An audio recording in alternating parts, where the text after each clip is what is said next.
তখন রাত 4টে। মনে হচ্ছে ছাদের মধ্যে অনেকে দাপাদাপি করছে। কারা দাপাদাপি করছে সেটা দেখার জন্য ছাদের দিকে এগিয়ে গেলাম। জানি না কেন ওই মুহূর্তে আমার মাথায় একটা কথা এলো, আজকে বিনমোদের ট্রেডটা শেষ করা হয়নি তো। দেখো, এই ট্রেডিং প্ল্যাটফর্মটা আমার লাইফে একটা নতুন জিনিস এনেছে বিনমো, যেখানে তুমি শর্ট টাইমে প্রাইস প্রেডিকশন করে কিছু অ্যাডিশনাল ইনকাম করতে পারো, কিছু খরচ কমাতে পারো। আমি নিজের মতো ইউজ করি। কিছু সময় একটা হরর স্টোরি লিখতে লিখতে, কিছু সময় কিছু পকেট মানি বাড়াতে। এখন তো অ্যালিগেটর ইন্ডিকেটরটা আমার ফেভারিট। অ্যালিগেটর ইন্ডিকেটর হলো সেই কুমিরের মুখটা, যে মুখটা হা করে থাকলে বুঝবে গ্রাফ উপর দিকে যাবে। এটা খুবই সিম্পল, স্মার্ট আর বিগিনারদের জন্য পারফেক্ট। তখনই রাত 3টে। ভয়ের মধ্যেও একটা ছোট্ট ট্রেড করে নিলাম। প্রেডিক্ট করলাম আপ, 30 সেকেন্ডের মধ্যে প্রফিট। ভয় লাগবে কিন্তু ভালো লাগবে। জাস্ট রেসপন্সিবলি ট্রেড করো, বিনিময়ে একটা বড় হোপ দিতে পারে।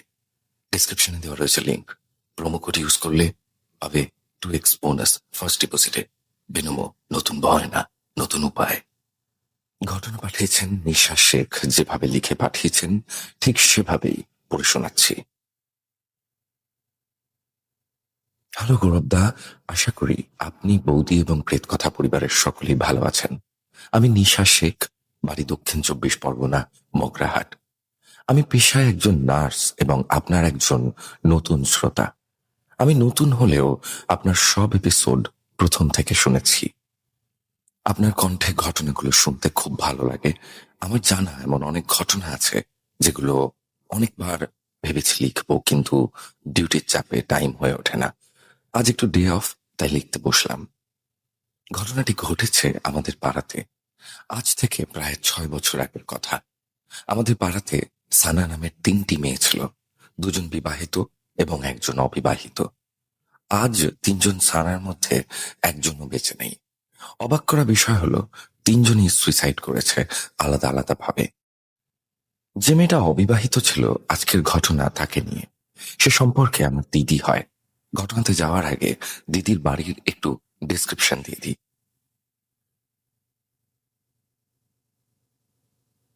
দিদিদের 2টো বাড়ি।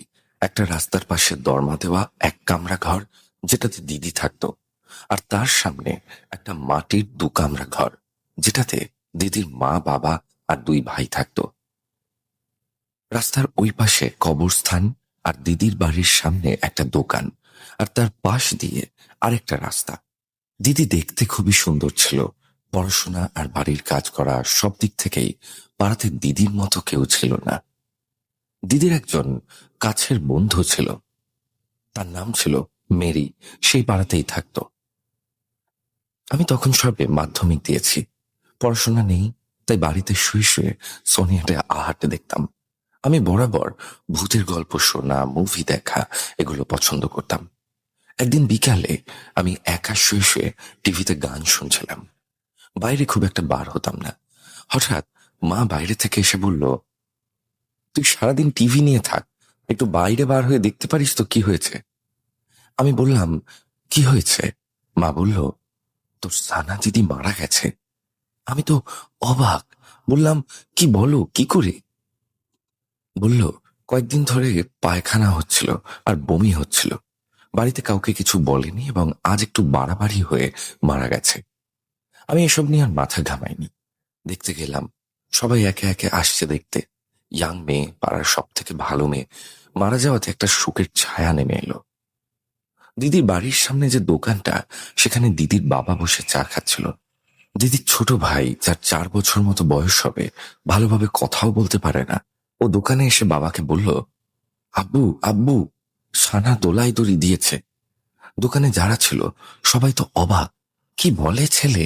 তারপর পাড়ার সবাই জেনে গেল যে দিদি সুইসাইড করেছে। সুইসাইড কেস, তাই পোস্টমর্টম হবে, কিন্তু দিদির বাবা ওখানকার মেম্বার ছিলেন, তাই পোস্টমর্টম হলো না। সেদিন রাতে লাশটাকে তাড়াতাড়ি কবর দেওয়া হলো দিদিদের বাড়ির পাশের কবরস্থানে, আর দিদির ঘরটাকেও বন্ধ করে দেওয়া হলো। দিদির লাশটাকে যখন দেখেছিলাম, অদ্ভুত লাগছিল। ওর গলায় কালো দাগ ছিল, ওর ফর্সা মুখটা কালো হয়ে গেছিল। কিন্তু একটা হাসি খুশি মেয়ে হঠাৎ করে আত্মহত্যা করার কারণ কি, সেটা কেউ বুঝতে পারে না। বাড়ির লোকও কিছু বলতে চাইছে না, চেপে যেতে চেয়েছিল, কিন্তু সত্যিটা বেশি দিন চাপা থাকে না। দিদি সুইসাইডের কারণ হলো দিদির তার খুড়তুতো মামার সাথে একটা অবৈধ সম্পর্ক ছিল, যেটা বাড়ির লোক জেনে গিয়েছিল। মামার কিন্তু বউ আছে এবং 4 মেয়ে আছে। ওকে বারণ করেছিল যোগাযোগ না রাখতে, কিন্তু দিদি তাও সম্পর্ক রাখতে চেয়েছিল। এই নিয়ে অনেক বকাবকি করে এবং দিদি এতটাই ক্লোজ হয়ে গিয়েছিল মামার সঙ্গে যে তার সাথে যোগাযোগ রাখতে পারবে না এটা মানতে না পেরে সে আত্মহত্যা করে। এসব বাড়ির লোক ছাড়া আর কেউ জানতো না। পরে সবাই জানতে পারে। আর ওই যে মামা, ওনার চরিত্র খুব খারাপ ছিল। এখন ওনার অনেকের সঙ্গেই অবৈধ সম্পর্ক আছে। এরপর পাড়াতে একটা আতঙ্ক নেমে আসলো। প্রথম কোনো ইয়াং মেয়ে আত্মহত্যা করেছে। দিদি মারা যাওয়ার ঠিক 2 দিন পর বাড়ির সামনের ওই দোকানে 10টার দিকে দোকানদারটা বসে আছে, এমন সময় তার চোখ যায় দিদিদের বাড়ির সামনের রাস্তার উপর।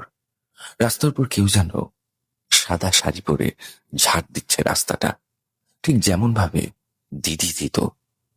এটা দেখার পর সে তাড়াতাড়ি দোকান বন্ধ করে বাড়ি চলে গেল।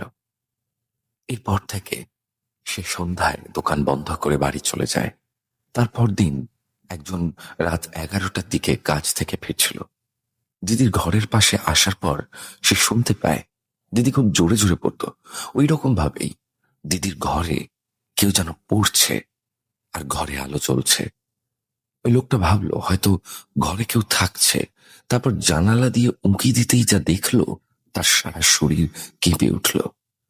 সে দেখলো দিদি পড়ার টেবিলে বসে পড়ছে। সে সাদা শাড়ি পরা, চুলগুলো লম্বা ছাড়া, গলায় কালো দাগ, মুখটা ফ্যাকাশে। এটা দেখার পর সেখানে আর সে দাঁড়ালো না, ওখান থেকেই দৌড় দিল।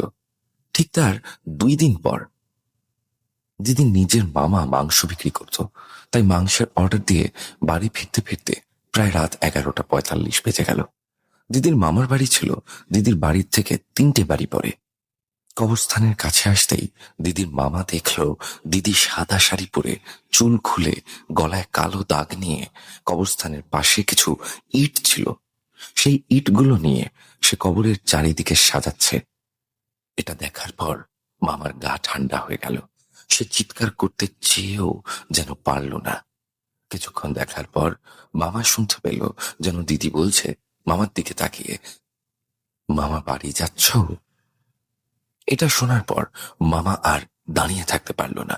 সেখান থেকে দৌড় দিল আর বাড়ির সামনে গিয়ে ও মাগো বলে পড়ে গিয়ে জ্ঞান হারালো। সবাই তাড়াতাড়ি বাড়ি থেকে বের হয়ে মামাকে তুলে চোখে মুখে জল দিল। কিছুক্ষণ পর মামার জ্ঞান ফিরল, কিন্তু মামা যেন কিছুই বলতে পারল না। কেমন যেন একটা ভয়ে ভয়ে থাকলো। তারপর দিন সকালবেলা সব কথা খুলে বলল, আর সেদিন থেকেই মামার জ্বর। এই ঘটনাগুলো পাড়াতে ছড়িয়ে পড়াতে আতঙ্ক আরো বেশি বেড়ে গেল। সন্ধ্যার পর প্রয়োজন ছাড়া কেউ বাড়ির বাইরে বের হতো না। যেহেতু কবরস্থানটা রাস্তার পাশে, তাই আরো বেশি ভয় হতো। এইভাবে সপ্তাহ 2 কেটে গেল। একদিন দিদির মা স্বপ্ন দেখল। দিদি বলছে, মা জানো, আমি অন্ধকার ঘর পছন্দ করি না। আমি অন্ধকারে থাকতে পারছি না, খুব কষ্ট হচ্ছে। এরপর দিদির মা মাওলানার কাছে গেল। তিনি বললেন যেহেতু আত্মহত্যা করেছে তাই ওর রুহ মুক্তি পায়নি, মানে ওর আত্মা মুক্তি পায়নি। পরদিন মাওলানা এসে দিদির ঘরের চারিদিকে তাবিজ বেঁধে দিল আর দিদির জন্য মিলাদ দিল এবং বলল সব সময় আলো জ্বেলে রাখতে। সেরকমটাই হলো। দিদির ঘরে সব সময় আলো জ্বলত, কিন্তু দিদিকে আর কেউ দেখতে পায়নি। এভাবে কেটে গেল 1 মাস। আতঙ্ক আস্তে আস্তে কমে গেল। 1 মাস পর দিদির কবরস্থানের সামনে একটা পুকুর ছিল, আর তার সামনে দিদির সেই বান্ধবী মেরিদির বাড়ি ছিল। মেরিদির মাটির বাড়ির পিছনের জানালাটা ছিল পুকুরের দিকে। জানালার সোজাসুজি একটা কামিনী ফুল গাছ ছিল, আর বাড়ির পাশে বাথরুম। দিদি একদিন বাথরুম করার জন্য উঠে কামিনী ফুল গাছের দিকে তাকাতেই দেখে সানাদি একটা ওড়না গাছের একটা ডালে বাঁধছে। এটুকু দেখে দিদি বাথরুম না করেই ঘরে এসে দরজা দিয়ে হাঁপাতে শুরু করে। দিদি আর দিদির বোন থাকতো ওই রুমে। বোন ছোট, তাই তাকে কিছু বলেনি। দিদি চুপচাপ শুয়ে পড়ল, কাউকে কিচ্ছু বলেনি। জানালাটার উপরের পাল্লাটা খোলাই থাকে। তার পরের দিন মেরিদির ঘুম ভেঙে যায় একটা চেনা ডাকে। ঘুম থেকে উঠে বসে যা শুনতে পেল সেটা অনেকটা এরকম: মেরি, এই মেরি, আমি সানা রে। তুই বলেছিলি না আমি যেখানে যাব তুইও সেখানে যাবি? আয়, তাহলে দেখ, আমি তোর জন্য গাছে দড়ি বেঁধে রেখেছি। আয় না রে, আমার একা থাকতে ভালো লাগছে না। এটা শোনার পর মেরিদি চিৎকার করে ওঠে। পাশের ঘর থেকে দিদির মা বাবা ছুটে আসে। এসে দেখে দিদি খুব ভয় পেয়ে আছে আর কাঁদছে আর বলছে, মা, সানা আমাকে নিয়ে যাবে, আমি যেতে চাই না। সেই রাতটা দিদির মা দিদির সাথেই কাটালো। ওদের যেহেতু ভালো বন্ধুত্ব ছিল, তাই হয়তো স্বপ্নে দেখেছে। ওর মা এটাই বলল। তারপরের দিন দিদির মা দিদির সাথে ছিল। সেই দিনও কিছু হলো না দেখে পরের দিন দিদি আবার বোনের সাথে থাকলো। সেদিন রাতে আবারও ঘুম ভেঙে গেল একটা চেনা কণ্ঠে। দিদি দেখলো সানাদি ওই কামিনী ফুল গাছের উপর দাঁড়িয়ে একটা দড়ি হাতে মেরির দিকে তাকিয়ে বলছে, তুই কিন্তু কথা রাখছিস না মেরি। তুই তো বলেছিলি আমার সাথে সব সময় থাকবি, আমি যেখানে যাব সেখানে যাবি, তাহলে কেন আসছিস না? আবার আগের দিনের মতো দিদি চিৎকার করলো।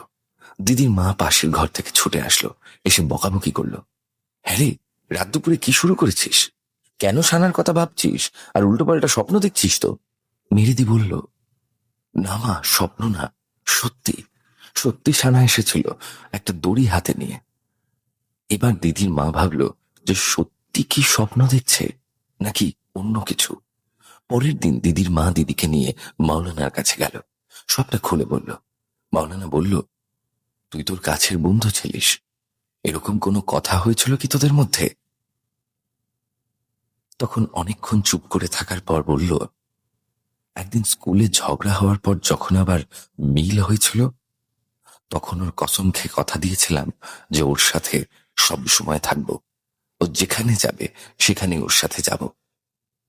তখন মাওলানা বলল, ওই জন্যই ও চাইছে তুইও ওর মতো আত্মহত্যা কর, যেহেতু তুই ওকে কথা দিয়েছিলি। তারপর দিদিকে মাওলানা অনেক তাবিজ দিল আর বলল ওই কামিনী ফুল গাছটা কেটে দিতে। তারপর দিদিরা ওই ঘরে আর থাকলো না, রাস্তার দিকে ঘর করে থাকলো। সেই ফুল গাছটাও কেটে দিল। তারপর থেকে আর কিছুই হলো না। 1 বছর পর মেরিদির বিয়ে হলো। বছরের মধ্যেই দিদি প্রেগনেন্ট হলো আর দিদির বর সৌদিতে চলে গেল। দিদির ডেলিভারির সময় সেই তাবিজটা খুলে দেওয়া হলো, আর দিদি সেটা পরে পড়েনি। এরপর থেকে শুরু হলো দিদির অদ্ভুত আচরণ। মাঝে মাঝেই দিদি মাঝরাতে বাচ্চাকে রেখে দিয়ে একা একা দোলনাতে ঝুলত। বাচ্চাকে ঠিক মতো খাওয়াতো না, ছোট ছোট কথাতে রেগে যেত। কেউ কিছু বললে ছুটে গিয়ে ঘরের দরজা বন্ধ করে দিত। রাতে একা একা উঠে ছাদে ঘুরে বেড়াতো। আর দিন দিন সে শুকিয়ে যাচ্ছিল। লকডাউন পড়ে যেতে দিদির বর প্রায় 3 বছর আসেনি। সবাই ভাবতো যে বর আসেনি তাই অনেক দিন ধরে অতিরিক্ত চিন্তাতে দিদি এরকম করছে। অতটা কেউ পাত্তা দিত না। কিন্তু এই অদ্ভুত আচরণ যে এত বড় দুর্ঘটনার হবে কেউ সেটা ভাবতেই পারেনি। প্রায় 3 বছর পর দিদির বর আসলো।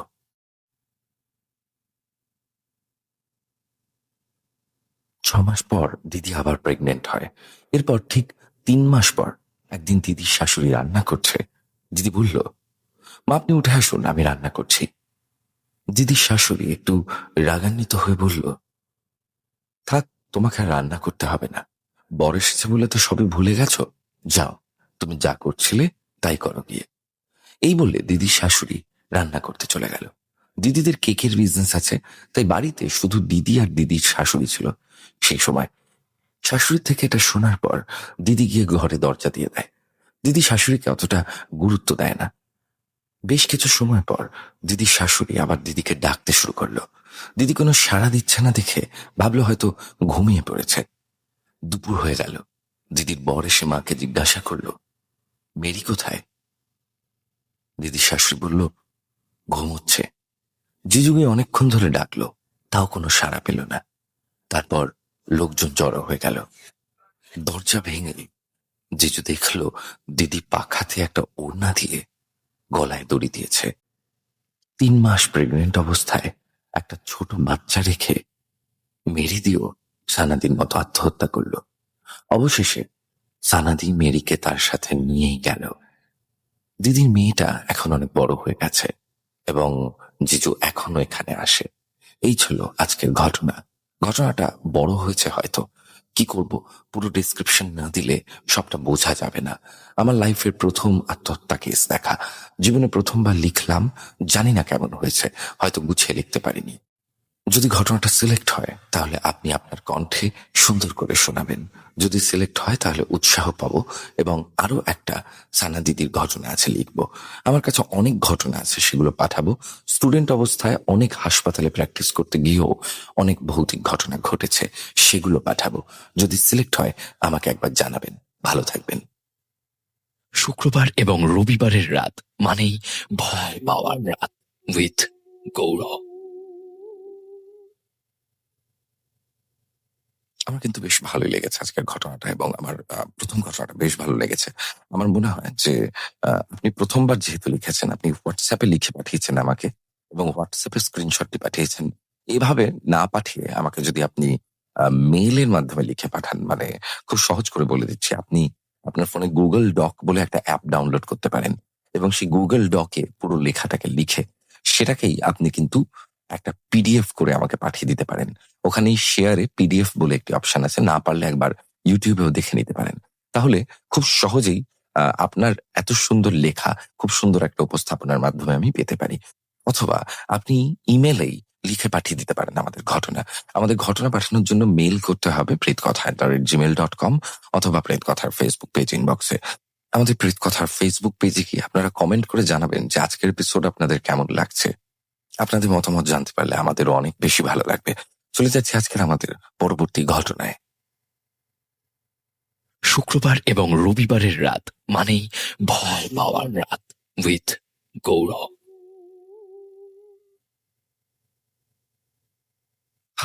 প্রণাম প্রিয় আমার। আমি ঋদ্ধিনন্দন পাল বাঁকুড়া জেলায় থাকি। বর্তমানে আমি কলকাতার দমদম এলাকাতে থাকি পড়াশোনার জন্য। আমি ভিজুয়াল আর্টস এবং পেন্টিং ডিপার্টমেন্টের স্টুডেন্ট, রবীন্দ্র ভারতী ইউনিভার্সিটি। প্রেতকথা আমি বহুদিন ধরে শুনে আসছি, খুবই ভালো লাগে ঘটনাগুলো। আর তোমার একটা পোর্ট্রেট আমি অনেক দিন আগে ড্র করেছিলাম, তুমি সেটা দেখেছো এবং শেয়ারও করেছো, তার জন্য অনেক ধন্যবাদ তোমায়। পোর্ট্রেটটা তোমার হাতে তুলে দেওয়ার খুব ইচ্ছে, আশা করি সেই সুযোগ খুব তাড়াতাড়ি আসবে। যাই হোক, ঘটনাতে ফেরা যাক। এখন বাজে রাত 1টা। আমি তোমাকে ঘটনাটা লিখছি শুয়ে শুয়ে। ঘটনাটা আমার সাথেই ঘটেছে। আমার বয়স 22। আমার এখন 3rd ইয়ার হবে। দমদম এলাকাতে আমি এবং আমার 2 বন্ধু সৌরজিৎ এবং অমিত দা, আমরা দুজনেই দুজনকে দাদা বলি। মোট 3 জন আমরা একটা রুমে ভাড়াতে পড়াশোনা করি। ভাড়া বাড়িটিতে থাকার প্রায় 2 বছর হয়ে গেছে এবং এখন সে বাড়ি ছেড়ে আমরা অন্য বাড়িতে থাকি। এবার আমি বাড়ি ছাড়ার কারণটা বলবো। প্রথমত, আমি যখন বাড়িটিতে আসি মা বাবার সঙ্গে, বাড়িটিতে ঢুকতেই আমার একটা অদ্ভুত রকম ফিলিংস হয়। আমি ভাবলাম যে অনেকদিন হয়তো বন্ধ আছে রুমটা, তাই এরকম ফিল হচ্ছে, একটা অদ্ভুত গন্ধ আসছে। তো যাই হোক, মা বাবা আমাকে রেখে যায় এবং সালটা 2023। প্রথম প্রথম কোনো অসুবিধে হয়নি, সেভাবে কিচ্ছু অনুভব করিনি। তবে আমার রুমমেটরা যখন বাড়ি যেত, সেই সময় আমার একা থাকতে ভয় করত। আমি ভাবতাম এটা হয়তো আমার মনের ভুল, একা আছি তাই ওরকম মনে হচ্ছে। কয়েক মাস হতে থাকে এরকম, প্রায় 6 মাস 1 বছর। আমি এখন আমার রুমটার বর্ণনা দিই। একটাই রুম ছিল, আর একটা ডাইনিং আর একটা বাথরুম। ডাইনিং এর একটু ডান দিক চেপে একটা ছোট্ট পাঁচিল, যেটা রান্নার জায়গাকে সেপারেট করে। আমি আর সৌরজিৎ থাকতাম ভিতর দিকের রুমে, আর অমিতদা থাকতো বাইরের ওই ডাইনিং এর বাম সাইডটাতে। ডাইনিং এর রান্নাঘরের দিকে ছিল একটা বড় জানালা, আর বাম দিকে ছিল একটা মাঝারি জানালা, আর ভিতরের রুমে একটা বড় জানালা। তো একদিন রাত্রিবেলা আমি একটা স্বপ্ন দেখি, যে রাতে আমি একা ছিলাম আর বাকি 2 জন বন্ধু বাড়িতে গেছিল। সেদিন আমি দেখি যে বাইরের ডাইনিং এর বাম দিকে যে জানালাটা আছে, সেখানে একটা বাচ্চা হুডি পরা জ্যাকেট পরে জানালা দিয়ে লাফিয়ে লাফিয়ে উঁকি মারছে। মানে বাচ্চাটা নাগাল পাচ্ছে না আর মুচকি মুচকি হাসছে। সকালে আমার ঘুম ভাঙে। আমার একটা অভ্যেস আছে যে আমার রাতে সহজে ঘুম ভাঙে না। বাজে স্বপ্ন দেখলেও একেবারে সকালে ঘুম ভাঙে। তো আমি স্বপ্নটা কাউকে বলিনি, বাজে স্বপ্ন ভেবে ইগনোর করে গেছি। তারপর আমি একদিন আমার বাড়ি গেলাম এক্সামের পর। বাড়িতে গিয়েও আমি একই স্বপ্ন আবার দেখলাম। ঘটনাটা মাকে জানালাম। মা ব্যাপারটা খুব একটা সিরিয়াসলি নিল না সেই মুহূর্তে। খারাপ স্বপ্ন দেখেছি এইরকম আর কি। কিন্তু পরে মা আমাকে একটা ঠাকুরের তেল দিয়েছিল, যেটা আমি নিয়ে কলকাতায় আসি। মা বলেছিল যখন রাতে একা থাকবি তখন এই তেলের তিলক কেটে ঘুমোতে যাবি। মা যেমন বলল আমিও সেই রকম করলাম। আমি রুমে একা, তখনও বন্ধুরা বাড়ির থেকে আসেনি। আমার ক্লাস স্টার্ট হয়ে যাওয়ায় আমি কলকাতা চলে আসি। সেই দিন রাত্রিবেলা তিলক কেটে ঘুমোলাম, কোনো বাজে স্বপ্ন আসেনি। এরপর থেকে আমি একা থাকলে তিলক কাটতাম, তারপর শুতাম। স্বপ্ন দেখার 1 মাস হয়ে গেল। আমার ভয়টা আস্তে আস্তে কাটতে থাকে, যেহেতু আমি আর কোনো স্বপ্ন দেখিনি। শুধুমাত্র আমিই দেখছিলাম এইরকম স্বপ্ন। আমার 2 বন্ধুর কিন্তু কোনো অসুবিধা হয়নি। আমি আসলে নেগেটিভ এনার্জি একটু ফিল করতে পারি। আরেকদিন মানে এই রিসেন্ট 2024-এর শীতকালের সময় আমি আর সৌরজিৎ ছিলাম, আর অমিত দা বাড়ি গেছিল। তার একটু কাছে বাড়ি আমাদের তুলনায়, তাই সে প্রতি সপ্তাহে বাড়ি যেত। আর আমার আর সৌরজিতের বাড়ি বাঁকুড়াতে। এবার আমরা 3rd সেমিস্টার দিলাম। তারপর সৌরজিৎ ভোর 3:30-তে সাঁতরাগাছি থেকে ট্রেন ধরবে বাঁকুড়া যাবে বলে। শীতকালের দিন 3:30টা ভোর নয়, রাতি বলা চলে। যথারীতি সৌরজিৎ বেরিয়ে যাওয়ার পর আমি রুমের গেট লাগিয়ে বাথরুমে যাই। আর বাথরুমের ভিতর ঢুকতেই আমাদের একটা আয়না আছে। ওই আয়না দেখে আমার হঠাৎ ব্লাডি মেরির ঘটনাটা মাথায় স্ট্রাইক করে। কিন্তু আজব ব্যাপার হলো, আমি প্রতিদিন ঘুমোতে যাওয়ার আগে প্রায় 2টো নাগাদ এমনি টয়লেট যেতাম, তারপর ঘুমোতে যেতাম। কিন্তু কোনোদিনও আমার মাথায় এসব আসেনি। আমি বিষয়টাকে এড়িয়ে আমার বিছানায় চলে যাই। আমার মোবাইলে সময়টা দেখি, তখন বাজে ঠিক 3:33। শুনেছি এই সময়টা নেগেটিভ এনার্জি খুব পাওয়ারফুল হয়। সেই সময় ঘুমের ঘরে থাকায় আরো সব চিন্তা করিনি। প্রতিটা বিষয়ে মনে আসছে আর আমি এড়িয়ে যাচ্ছি। তারপর কখন যে ঘুমিয়ে পড়ি জানি না। ঘুমের মধ্যে আমি একটা স্বপ্ন দেখি। যেভাবে গেট লাগিয়ে আমাদের রুমের ওই ডাইনিং এ ঢুকি, সেভাবেই আমি স্বপ্নতে ঢুকছি এবং দেখছি ডাইনিং এ একটা বাচ্চা মেয়ে দাঁড়িয়ে আছে, আর আমার দিকে পিছন ঘুরে মুচকি হাসছে। কিন্তু আমি বাচ্চা মেয়েটাকে দেখতে কেমন সেটা দেখতে পাইনি। বাচ্চা মেয়েটি আকাশি রঙের একটা ফ্রক পরেছিল। সঙ্গে সঙ্গে আমার ঘুম ভাঙে। আমি দেখি সকাল হয়ে গেছে।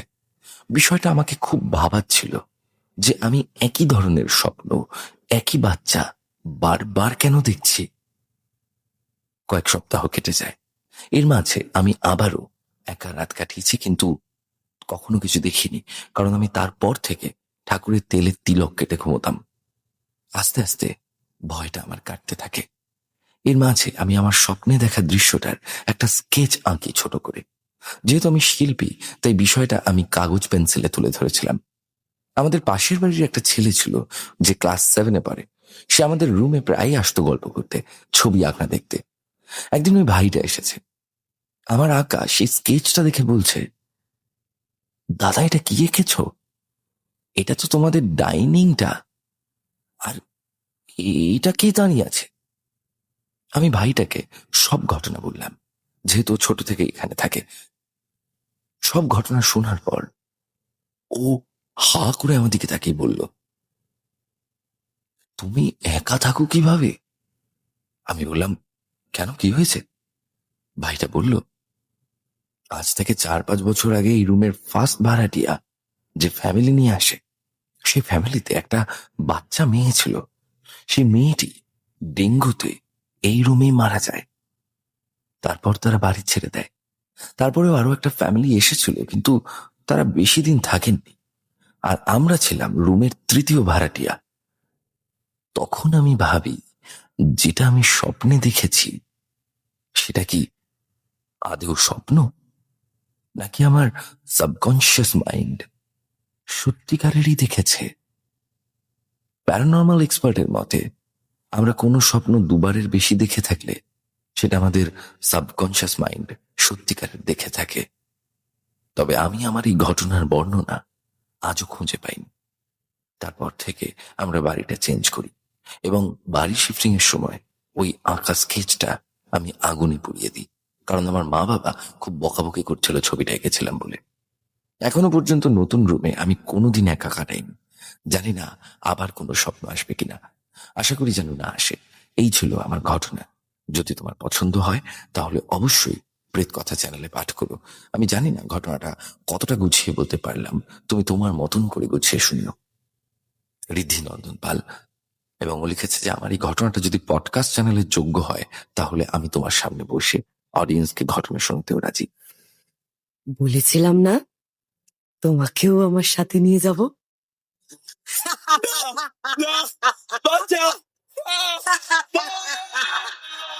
শুক্রবার এবং রবিবারের রাত মানেই ভয় পাওয়ার রাত উইথ গৌরব। এই ঘটনাটা তো আমি প্রেত কথায় পড়ে ফেললাম। আমি যেই মুহূর্তে দাঁড়িয়ে এরকম কোনো লেখা, সুন্দর লেখা দেখি, সে লেখাকে আমি প্রেত কথায় পড়ে ফেলার লোভটা সামলাতে পারি না। আমি ঋদ্ধিকে বলবো যে ডেফিনেটলি তুমি অন্য কোনো ঘটনা নিয়ে আমাদের পডকাস্টে আসো, একটু বড় ঘটনা নিয়ে, যে ঘটনাটা কিনা পডকাস্টে বলার মতো হবে এবং সকলে শুনেও অবাক হবে। চলে যাবো আজকের পরবর্তী ঘটনায়। পরবর্তী ঘটনায় যাওয়ার আগে আপনাদেরকে একটা প্রশ্ন করি। আপনার সাথে কি কখনো এমন হয়েছে যে আপনি কোনো কিছু স্বপ্নে দেখেছেন বা আপনি কোনো কিছুকে স্বপ্ন বলে ভাবছেন কিন্তু সেটা আসলেই স্বপ্ন নয়? এমনটা হয়ে থাকলে কমেন্ট বক্সে জানাবেন। চলে যাচ্ছে আজকের আমাদের শেষ ঘটনায়। এখন যে ঘটনাটা শুনবেন, এই ঘটনা হয়তো আগেও এরকম ধরনের ঘটনা শুনেছেন, কিন্তু কিছু ঘটনা থাকে যতবার আমরা শুনি ততবারই আমাদের ভালো লাগে।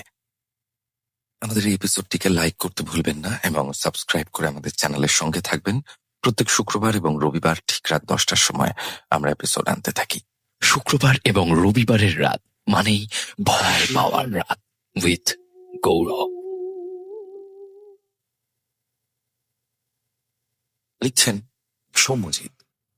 একটু খেতে চেয়েছিলাম বলে অন্ধকারে হারানো এক ছায়া ফিরে আসে। ক্ষুধার দাহে চলছিল যাহার বুক, সে আজ অভিশাপ হয়ে ঘরে শ্বাসে শ্বাসে। নমস্কার, আমি সৌম্যজিৎ, তোমার অসাধারণ গলার এক নতুন তবে অন্ধ ভক্ত বলতে পারো। আমি বাঁকুড়ার বিষ্ণুপুরের বাসিন্দা। লেখালেখি অনেক করলেও আমি প্রথমবার ইমেইল করছি। কিছু ভুল হলে তুমি দয়া করে একটু সংশোধন করে নিও। এই ঘটনাটি আমার নিজের সঙ্গে ঘটেছে প্রায় 2021-22 সালের কথা। তখন বাড়িতেই ছিলাম, পুরনো চাকরিটাও হাতছাড়া হয়ে গেল। একটু বেশি মাইনে চেয়েছিলাম বলে। এবার শুয়ে বসে থাকলে তো হবে না, সংসার চালাতে হবে, না হলে এক না একদিন না খেতে পেয়ে মরে যাব। এই অবস্থায় কি করা যায় ভাবতে ভাবতে মাথায় একটা প্ল্যান এলো। একটা খাবারের স্টল বসলে কেমন হয়? আজকালকার জেনারেশন যেমন পেটুক, তাতে খাবারের স্টলের ব্যবসা ভালোই চলবে। রান্না সম্পর্কে কিছুটা অভিজ্ঞতা ছিল আমার। ওই অভিজ্ঞতা নিয়েই লেগে পড়লাম কাজে। স্টেশনের ধারে একটা ছোট খাবারের স্টল খুলে বসলাম। ভালোই চলছিল, প্রতিদিন অন্তত 8-10 জন কাস্টমার আরামসে হয়ে যেত। একদিন আমি প্রায় স্টল গুটিয়ে বাড়ি যাচ্ছি, তখন দেখি একটা বুড়ো লোক। লোকটা খোঁড়া, সে খুঁড়িয়ে খুঁড়িয়ে আমার দিকে আসছে। হাঁটতে যে পারছে না সেটা যে কেউই বুঝবে। ধীরে ধীরে পা টেনে টেনে লোকটা আমার স্টলের সামনে এসে দাঁড়ালো। বলল, বাবা একটু খিদে পেয়েছে রে, যদি কিছু খাবার পাই। আমি একটু হাঁপিয়ে গিয়ে বললাম, দাদা সব শেষ, আজ আর কিছু নেই, কাল সকালে এসো। কিন্তু উনি তো নাছোড়বান্দা, অনুরোধ করে চললেন, একটু কিছু থাকলে দে না বাবা, অনেকক্ষণ হাঁটছি, খিদেটা আর সহ্য হচ্ছে না, তুই যা দিবি তাই খেয়ে নেব। আমি তখন রেগে গিয়ে চেঁচিয়ে উঠি, বলছি না সব শেষ, ভিখারির মতো ঘুরে ঘুরে কি পাবি রে, যা অন্য কোথাও যা, বিরক্ত করিস না আমায়। এই বয়সে মরতে পারিস না নাকি? মাথা খারাপ করিস না তো আর। উনি থমকে দাঁড়িয়ে রইলেন, চোখে জল টলমল করছিল। চোখের অশ্রু মুছে বললেন, ঠিক আছে, আর বিরক্ত করব না। এই বলে তিনি চলে যেতে লাগলেন। হঠাৎ করে পিছন ঘুরে বললেন, একটু তো ব্যাস খেতেই চেয়েছিলাম। এই বলে আবার পা বাড়ালেন। আমি তোয়াক্কা না করে বাড়ির উদ্দেশ্যে রওনা হলাম। যত সব পাগলের দল, রাত বিরেতে মাথা চিবিয়ে খায়। যাই হোক, হাঁটতে হাঁটতে মনে হলো খানিকক্ষণ বাদে যেন কেউ আমার পিছু নিয়েছে। পিছন ফিরে দেখলাম কেউ নেই। একটু অবাক হয়েও আবার হাঁটতে শুরু করলাম। এমন সময় জোরে বৃষ্টি নামতে শুরু করলো, অথচ আজ তো খবরের কাগজে লেখা ছিল আকাশ পরিষ্কার থাকবে। আমি মেইন রোডে একটা রিক্সা দেখতে পেলাম। রিক্সাওয়ালাকে আমি কিছু না বলেই তার রিক্সায় উঠে পড়লাম। রিক্সাওয়ালার মুখ চাদরে ঢাকা। আমার কিছু বলার আগে রিক্সা চলতে শুরু করলো। আমি বললাম, ওই যে দোকানের ভিতরের গলিটা, সেখানে নামাবেন। কিন্তু সে যেন শুনতেই পেল না। নিজের মতো করে সে রিক্সা চালিয়ে যাচ্ছে। আমি ফোনে বউয়ের সঙ্গে কথা বলতে লাগলাম। প্রবাস থেকে বউ বলল, কি গো, কখন আসবে? আমি বললাম, এই 6-7 মিনিট ধরে। কথা বলা শেষ হলো, দেখি আমার গন্তব্য অনেকটাই পেরিয়ে গেছে। আমি বললাম, এ কি, থামুন থামুন, আমি তো অনেক আগেই নামার কথা বলেছিলাম। রিক্সাওয়ালা মুচকি হেসে বলল, এই গাড়ি আর থামবে না। গলার স্বরটা চিনতে দেরি হলো না। এই তো সেই কিছুক্ষণ আগের বুড়ো। সে কর্কশ অমানবিক গলায় বলল, আমি তো ব্যাস খেতে চেয়েছিলাম, এতে আমার কি দোষ? আমি নিস্তব্ধ হয়ে গেলাম, চোখ বিস্ফারিত। মনে হচ্ছিল এ কোন বিপদে পড়লাম। হঠাৎ একটা বড় গাছের সঙ্গে রিক্সা ধাক্কা খেল। চোখ খুলে দেখি আমার বাড়িতে সবাই ভিড় করেছে। স্ত্রী কাঁদছে। আমি কিছু বুঝতে না পেরে তার গায়ে হাত দিতেই দেখি আমার হাত তার দেহ ছেদ করে চলে গেল। আমি ভয় পেয়ে গেলাম। কিছু বলতে চাইলাম, কিন্তু আমার কথা কেউ শুনল না। তার মানে আমি কি মারা গেছি? হঠাৎ ঘরের এক কোণে বসে থাকতে দেখি সেই বুড়োকে। সে বলল, একটু তো ব্যাস খেতেই চেয়েছিলাম।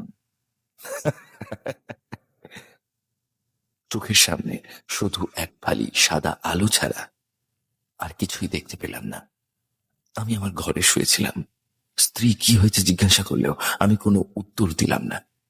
ঘটনার বিবরণ দিলে হয়তো সে বিশ্বাসই করত না। এর পরের দিন ভোরবেলা যখন বাথরুমে মুখ ধুচ্ছি, আয়নায় দেখি আমার পিছনে একটা ছায়া মূর্তি দাঁড়িয়ে। পিঠটা একটু বেঁকে আছে, হাতে লাঠি। চোখ ফেরাতেই দেখি কিছু নেই। আমার হাত পা ঠান্ডা হয়ে গেল। এই সেই বুড়ো যে আমার পিছনে ছায়ামূর্তি হয়ে ঘুরছে। আমি দিনকে দিন উন্মাদ হয়ে যাচ্ছিলাম। এখনো সেই বুড়োর উপস্থিতি আমি বুঝতে পারি, তবে আগের থেকে একটু কম। প্রতিদিন রাতে ঘুমানোর সময় মনে হয় কেউ যেন ফিস ফিস করছে, একটু তো ব্যাস খেতেই চেয়েছিলাম। আমি যদি বুড়োটাকে একটু হলেও কিছু খেতে দিতাম, তাহলে হয়তো আমার জীবন অন্যরকম হতো। এই ছিল আমার ঘটনা। ভালো লাগলে পড়ে শুনিও, এবং দয়া করে কোন এপিসোডে আমার ঘটনা শোনানো হবে ইমেল করে জানিও। শুক্রবার এবং রবিবারের রাত মানেই ভয় পাওয়ার রাত উইথ গৌরব। 3টি ঘটনাই কিন্তু আমার খুব ভালো লেগেছে। আপনাদের কেমন লেগেছে জানাবেন। ভালো লাগলেও জানাবেন, খারাপ লাগলেও জানাবেন। সমস্ত রকমের ডিটেলস আপনারা আমাদেরকে দেবেন, এবং তাতে আমরা ধীরে ধীরে করে আরো যাতে উন্নতি করতে পারি সেই দিকে নজর রাখবো। কাবেরী চক্রবর্তী কমেন্ট করেছেন আগের দিনের এপিসোডে, 519 নম্বর এপিসোডে। লিখছেন, চোখের সামনে ঘটনাটা দেখতে পাচ্ছি, হাড় হিম হয়ে গেল। লাভ ইউ প্রেত কথা। সুমন ক্রিয়েশন 13 কমেন্ট করেছেন, বাইরে বৃষ্টি, সাথে গৌরবদার কণ্ঠে প্রেত কথা। জাস্ট অসাধারণ, জমে যাবে আজকের রাতটা। রাজকুল মন্ডল লিখছেন, কে আমার মতো প্রেত কথার প্রথম শর্ট ফিল্ম আমিষের অপেক্ষায় রয়েছে। আমি বলবো আপনারা যদি কমেন্ট করে আমিষকে একটু কমেন্টে উপর দিকে আনতে পারেন, আমিষ নিয়ে বেশি বেশি কমেন্ট করতে পারেন, আমিষ ট্যাগ ইউজ করেন, তাহলে খুব ভালো হয়। তাহলে ফেসবুকে গিয়ে আপনারা আমিষ সম্বন্ধে কিছু লিখতে পারেন, যে আমিষ কবে আসছে বা এরকম কিছু প্রশ্ন করতে পারেন। তাহলে সোশ্যাল মিডিয়াতে আমাদের ট্যাগ গুলো খুব সুন্দর করে কাজ করবে। আপনারা যখন অনেকে মিলে আমিষের কথা বলবেন, তখন আমিষও ট্রেন্ড করবে, আমিষও বহু মানুষের কাছে পৌঁছে যাবে নিজে থেকেই। সো আপনারা প্লিজ আমিষ তো অবশ্যই দেখবেন, এবং প্রেত কথার প্রত্যেকটা এপিসোড শেয়ার করবেন বন্ধুদের সঙ্গে। আদ্রিজা লিখছেন, চলে এলাম সারা সপ্তাহের অপেক্ষার পর, এক্সাইটেড। আমাদের মধ্যে রয়েছেন মৌসুমী প্রামাণিক, লিখছেন শুভ রথযাত্রা গৌরব দাস সকল প্রেতকথার ফ্যামিলিকে। চলে এলাম ঘটনা শুনতে। বাইরে ঝিরিঝিরি বৃষ্টি হচ্ছে, সাথে ঈশ্বর প্রদত্ত কণ্ঠে প্রেত কথা। উফ, জমে যাবে। আমাদের মধ্যে রয়েছেন ডোনা সরকার, কমেন্ট করেছেন আমাদের মধ্যে কমেন্ট করেছেন লীনা দাস মুখার্জি, লিখছেন অসাধারণ ঘটনা, একদম নতুনত্ব, ভীষণ ভালো লাগলো। এত ভালো একটা ঘটনা শোনানোর জন্য অনেক ধন্যবাদ। এরকম ঘটনা আরো শুনতে চাই। আমাদের মধ্যে রয়েছেন মিস্টার ইউটিউবার, কি বলবো দাদা, মনটা এত খারাপ ছিল, এইটা দেখে আনন্দে মন ভরে গেল। এছাড়া আরো অনেকে কমেন্ট করেছেন। আপনারা সকলেই প্রেত কথার সঙ্গে রয়েছেন সবসময়, আমি জানি। এভাবে সবসময় প্রেত কথাকে সাপোর্ট করতে থাকুন। প্রত্যেক শুক্রবার এবং রবিবার ঠিক রাত 10টার সময় প্রেত কথার অফিসিয়াল ইউটিউব চ্যানেল এবং রাত 11টায় স্পটিফাইতে প্রেত কথার এপিসোড আসতে থাকে। এখানে গল্প নয়, ঘটনা শোনানো হয়।